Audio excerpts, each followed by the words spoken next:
hilang. Iya. Dan platform sebesar ini, daripada hal-hal lain kita bahas, ada 2 orang masih hilang. Oke, nama?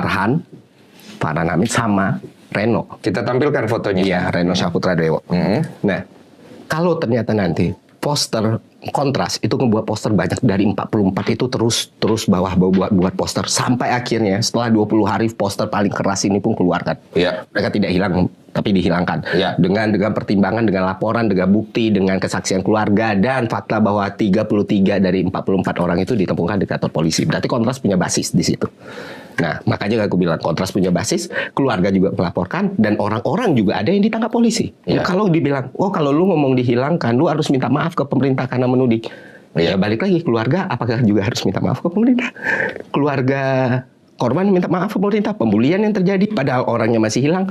Keluarga itu sampai kunci account. Salah satu keluarga yang komennya saya tunjukin, itu kunci account karena terus di spam. Nggak hilang tuh tapi dihilangkan. Nah, problemnya gini, gak usah kita ribut untuk hal seperti itu. Malu. Benar. Dan buat yang nyari, sebenarnya kita tuh nggak lagi menang atau kalah. Kita tuh pengen orang ini ketemu. Kalau misalnya pun apapun nantinya pihak-pihak tertentu yang ngerasa ini perlombaan atau harus dirayakan. Kalau ternyata dia bukan dihilangkan tapi hilang. Dia ternyata jualan barongsai. Wah salah. Atau dia nanti jualan di warung Madura. Atau dia nyari besi. It's okay. Yang penting orangnya selamat gitu loh. Dan semua perhatian ini kenapa lebih banyak atau terlihat lebih banyak 2 hari ini beribu-ribu, berpuluh-puluh ribu di akun Instagram saya. Yang saya bilang 16 video itu sengaja saya buat untuk mengumpulin kenapa satu poster itu sama semua.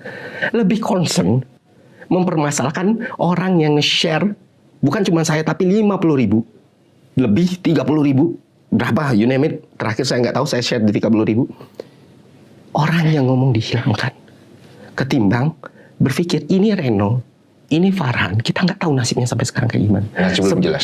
Masih belum jelas. Bima sebelum kita tahu dari fakta kepolisian dia jualan, dia dagang barongsai, kita juga nggak tahu nasibnya gimana. Betul. Nah misalnya pun kayak gini, ketika Bima ditemukan oleh kepolisian gitu, pulang sampai ke rumah, apapun cerita di baliknya, misalnya motor Yamaha Aerox 5 juta dijual gitu, atau orang punya pekerjaan tetap tapi jadi pedagang barongsai, nginap di hotel segala macam, apapun kejanggalan di situ, ya sudah, yang penting dia ketemu di keluarga, dia selamat dan jelas udah. gitu, dia nggak kenapa-napa. Selama dia bisa pulang, dan itu yang kita harapin sebenarnya. Kalau 2 keluarga lagi itu bisa merasakan hal yang sama gitu loh, yang anaknya, adiknya, kakaknya bisa pulang ke rumah.